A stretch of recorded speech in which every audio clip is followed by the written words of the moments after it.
अस्सलाम वालेकुम स्टूडेंट्स। आज का जो हमारा टॉपिक है वो है रिलेशनशिप। हमने डिटरमिन करना है relationship between amount of a substance in terms of masses and number of particles.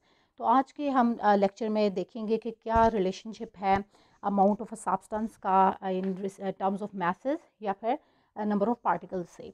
तो इसके लिए स्टूडेंट्स इसको डिस्कस करने से पहले मैं आपको बताऊं कि इसमें हम जो है तीन फार्मूलाज जो हैं वो डिस्कस करेंगे, जिसके थ्रू जो है हम अमाउंट ऑफ सब्सटेंस जो है वो कैलकुलेट कर सकेंगे या नंबर ऑफ़ पार्टिकल्स को डिटरमिन कर सकेंगे।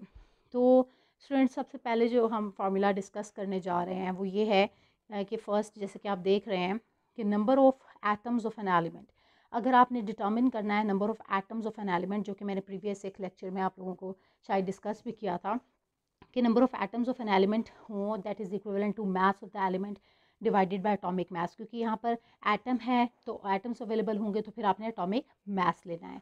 तो मास of the element divided by atomic mass multiply करना है उसको एवोगैड्रोस नंबर ऑफ पार्टिकल्स से। ये NA आपको पता है, मैंने प्रीवियस लेक्चर में आपको बताया है कि ये एवोगैड्रोस नंबर ऑफ पार्टिकल्स को रिप्रेजेंट करता है NA। तो आपने इससे मल्टीप्लाई कर दिया एवोगैड्रोस नंबर ऑफ पार्टिकल्स से इसको। तो इस तरह से जो है ये फार्मूला आप अप्लाई करेंगे और इस तरह से number of atoms of an element आप कैलकुलेट कर सकते हैं। कोई भी एलिमेंट आपको गिवन हो, उसके अंदर अगर आपने नंबर ऑफ़ एटम्स कैलकुलेट करने हैं तो आपने ये फार्मूला अप्लाई करना है और आपने अपने जो नंबर ऑफ़ एटम्स है वो आप कैलकुलेट कर सकेंगे। स्टूडेंट्स, फिर अब आते हैं यहाँ पर जो इम्पॉर्टेंट बात है वो ये है कि अगर नंबर ऑफ़ एटम्स आपको नंबर ऑफ़ एटम्स कैलकुलेट करने हैं तो लेकिन कब, जब आपको मास एलिमेंट का नोन हो, नोन मैथ्स हो, यानी कि आपको पता हो, आपको गिवन हो, यानी कि आपको पहले से दिया जाए, तो फिर आपने जो है ये फार्मूला अप्लाई करना है। Number of atoms of an element is equals to mass of the element divide by atomic mass multiply by Avogadro's number. इसी तरह स्टूडेंट्स, हम सेकंड फार्मूला की तरफ आते हैं, जिसके थ्रू जो है हम नंबर ऑफ़ एटम्स की बजाय आप यहाँ पर नंबर ऑफ़ मॉलिक्यूल्स को डिटर्मिन करेंगे। तो number of molecules of a compound, कोई भी कंपाउंड है उसके अंदर कितने नंबर ऑफ़ मॉलिक्यूल्स जो हैं वो अवेलेबल हैं, कितने नंबर ऑफ़ मॉलिक्यूल्स प्रेजेंट हैं, तो उसको डिटर्मिन करने के लिए जो है हम फार्मूला यूज़ करते हैं, that is mass of the compound divided by molecular mass. अब यहाँ पर मैंने आपको बताया था पहले से ही कि यहाँ पर एलिमेंट था तो आपने मास एलिमेंट का लिया और डिवाइडेड बाय उसमें नंबर ऑफ़ एटम्स कैलकुलेट करें तो एटॉमिक मास। ठीक है। इसी तरह अब यहाँ पर नंबर ऑफ़ मॉलिक्यूल्स को जो है कैलकुलेट करने का किसी भी कंपाउंड में, तो यहाँ पर आप क्या करेंगे, मास ऑफ द कंपाउंड, यहाँ पर कंपाउंड लेंगे और जो है उसका जो है नंबर ऑफ़ मॉलिक्यूल्स इसमें कैलकुलेट करना है, तो फिर यहाँ पर एटॉमिक मास की जगह आप क्या आ जाएगा, आपके पास मॉलिक्यूलर मास आ जाएगा। इसी तरह उसको साथ में फिर मल्टीप्लाई करेंगे एवोगैड्रोस नंबर ऑफ़ पार्टिकल्स से, दैट इज़ NA से।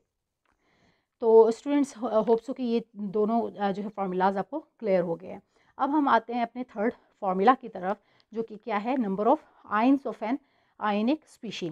अब हमने डिटर्मिन करना है अगर कि कितने नंबर ऑफ़ आयंस किसी भी आयनिक स्पीशी में अवेलेबल हैं, किसी भी आयनिक स्पीशी में प्रेजेंट हैं, तो उसको डिटर्मिन करने के लिए हमने जो फार्मूला यूज़ करना है, अप्लाई करना है, वो है मास of the ion divided by ionic mass multiply by Avogadro's number. अब यहाँ पर मैंने आपको बताया कि आपने क्या डिटर्मिन करना है, आयंस, नंबर ऑफ आयंस। तो आपने यहाँ पर क्या लेना है, मास ऑफ आयन, जो कि आपको गिवन भी हो सकता है, तो ये गिवन ही होता है मोस्टली, डिवाइडेड बाय आयनिक मास। आयनिक मास से आपने इसको साथ में क्या कर देना है, डिवाइड कर देना है और मल्टीप्लाई कर देना है एवोगैड्रोस नंबर ऑफ पार्टिकल से। तो इस तरह से स्टूडेंट्स जो है आप डिटर्मिन कर सकते हैं नंबर ऑफ़ एटम्स, किसी भी एलिमेंट में कितने नंबर ऑफ़ एटम्स प्रेजेंट हैं। इसी तरह किसी भी नंबर ऑफ़ जो है कंपाउंड में कितने नंबर ऑफ़ मॉलिक्यूल्स प्रेजेंट हैं, और इसी तरह किसी भी आयनिक स्पीशी के अंदर जो है कितने नंबर ऑफ़ आयंस अवेलेबल हैं। तो आप जो है ये फार्मूला अप्लाई करके तो इनको डिटर्मिन कर सकते हैं। तो स्टूडेंट्स, होप्स हो कि आपको ये क्लियर हो गई है।